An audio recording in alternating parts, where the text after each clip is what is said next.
Ever since I was little, my parents beat it into me that when I grew up, I needed to provide for the family. So my dream of making more money was always accompanied by the thought of me showering my family with gifts and love. I studied hard. I worked through high school, paying over 50% of the rent as a teenager. I never got as much as a genuine thank you from my parents. Deep down, I think I knew something was wrong, but I craved their approval so bad, I just pushed it to the back of my mind. Fast forward to now. I'm 28, and when last Thanksgiving came around, I was actually feeling really good for the first time in years. I had a decent job, some savings, and I was finally able to purchase gifts for everyone. My parents, my sister Emma, her husband Joe, and their 3 kids. I even got extra of everything so the kids wouldn't fight over who gets what, plus some more in case anyone brought unexpected guests.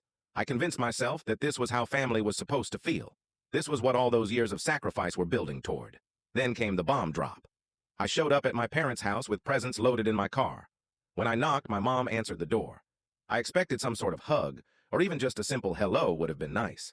But instead, she hit me with this. "We think it's better if you don't join us this year." I swear I thought she was pranking me. I even started to chuckle. But then Emma hollered from the living room, "This isn't a gathering for cheapskates. You've become a real drag lately." I just stood there, dumbfounded. My dad was hovering in the background, not saying a word. Mom looked like she wanted the floor to swallow her whole. And Emma? She looked downright pleased with herself. I stared at her blankly while my body went through the full range of emotions. Confusion, rage, humiliation, everything. But I just nodded slowly and said, "All right, if that's how everyone feels," before turning around and going to sit in my car. Alone. Surrounded by a pile of unwanted gifts. They called me a cheapskate, a drag. Where was this coming from?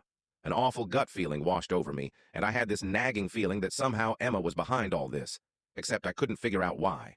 So I did what I always do in these situations and asked myself, if I was my own brother-in-law, what I am to Emma, would I appreciate myself?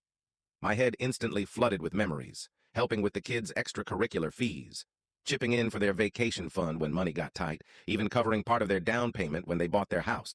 The answer was clear. Hell yeah, I would appreciate myself. That's when I allowed myself to get angry.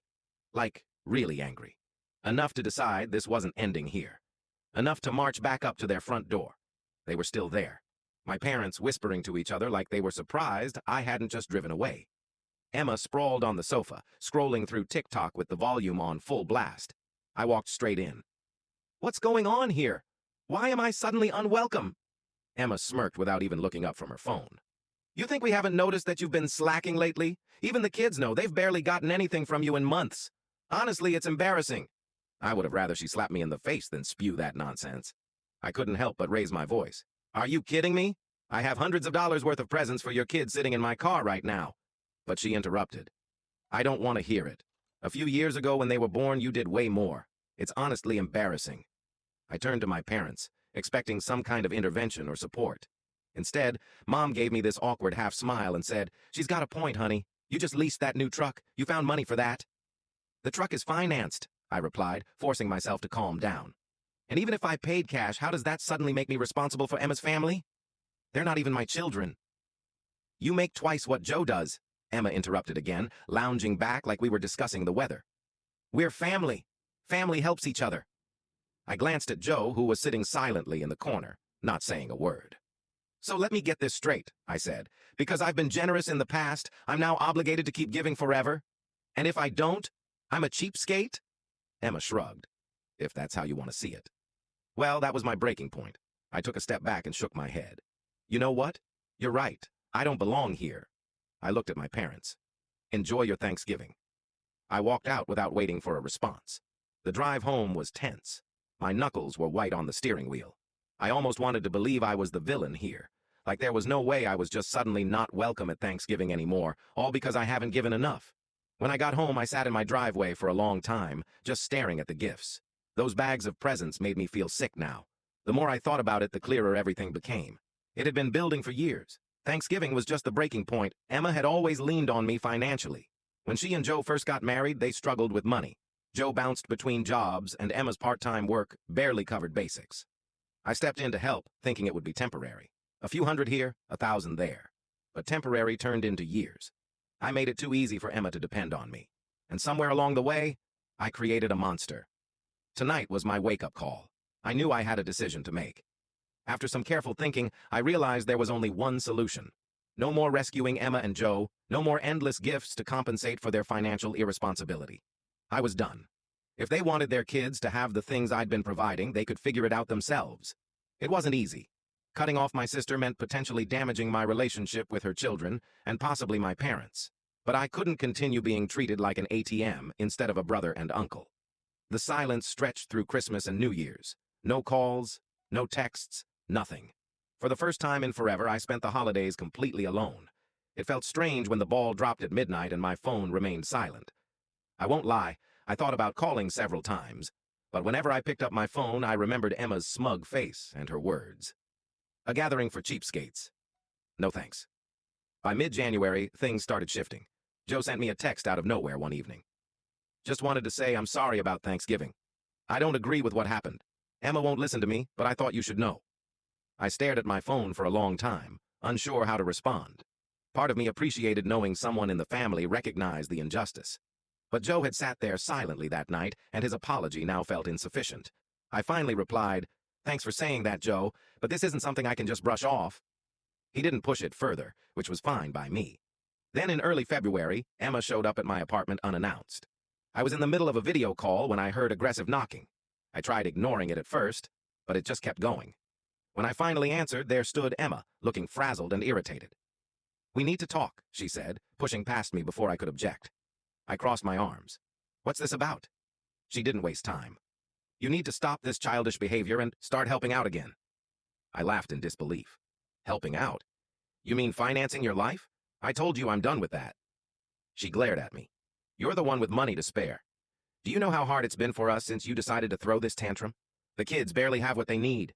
Joe's struggling to keep everything together. We can't manage without your help." I couldn't believe what I was hearing. "Are you listening to yourself? You're a grown woman, Emma. You have a husband and children. If you need more money, find better jobs. It's not my responsibility to solve your problems." "You've always helped before," she snapped. "Why are you being so stingy now?"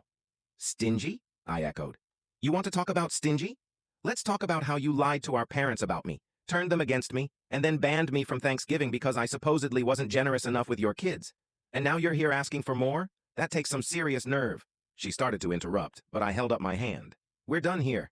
I'm not giving you another penny, and I don't want to hear from you again until you learn how to act like an adult." She stood fuming for a moment before finally storming out. After Emma left, I thought that would be the end of it for a while. She'd sulk, maybe complain to our parents, but eventually realize I wasn't backing down. I was wrong. 2 days later, I got a call from an unknown number, a woman named Patricia Wilson. She was an attorney representing a client with concerns about financial matters involving my family. My stomach dropped. Had Emma taken out loans in my name? Was she using my information for something illegal? Against my better judgment, I agreed to meet. When I walked into Patricia's office, she dropped a bombshell almost immediately. "My client is Joe," she said, sliding a folder across her desk. I blinked in surprise. "Joe? Why would he need a lawyer?" "He believes Emma has been misusing the money you've given them over the years," Patricia explained. "He has evidence suggesting she's been hiding funds from both of you." She opened the folder, revealing bank statements, receipts, and screenshots. Joe suspected Emma had been diverting my financial contributions into a separate account. Based on these records, she appeared to be using the money for online shopping sprees and secret spa weekends rather than family expenses. I stared at the documents in shock. "You're telling me all those times I helped with bills and the kids' needs, that money never went to them?" Patricia nodded grimly. "That seems to be the case." I couldn't believe it. Emma had been playing me all along, taking money I thought was helping her family and blowing it on herself. I felt angry, betrayed, and completely stupid for not seeing it sooner. Joe had discovered this recently and came to Patricia because he wasn't sure what to do. He felt I deserved to know. I called Joe that night. Our conversation was awkward at first, but it quickly turned into something deeper. "I should have said something that day at your parents'," he admitted. "I've never been good at standing up to Emma, but that's no excuse." "Why now?" I asked. "Why come forward about the money after all this time?" There was a long pause before he answered. "The kids deserve better than this. I deserve better. And honestly, so do you.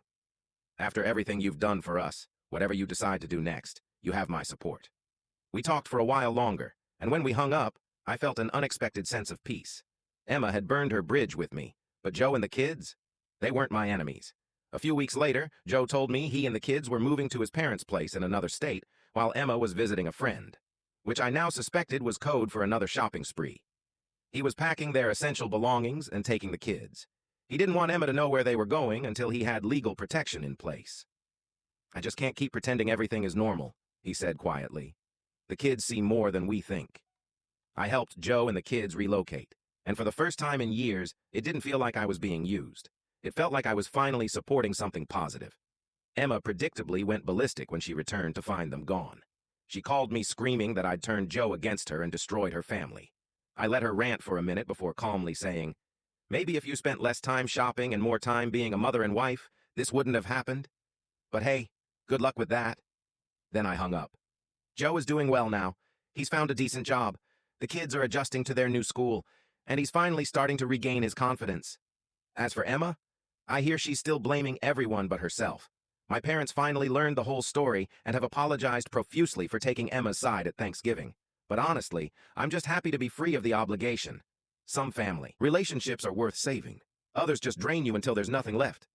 I learned that being generous doesn't mean being a doormat. That family doesn't get a free pass to exploit you. That sometimes the most loving thing you can do is walk away. Would I help my family again in the future? Maybe. But on my terms, with boundaries, with respect. Because I'm done being anyone's ATM. I'm done sacrificing myself for people who see me as nothing more than a wallet. I'm just a person who finally learned that no is a complete sentence, and that's enough. Thanks for listening. If you've dealt with family members who take advantage, drop a comment. I read every single one. And subscribe if you want more stories about setting boundaries and standing up for yourself. See you in the next one.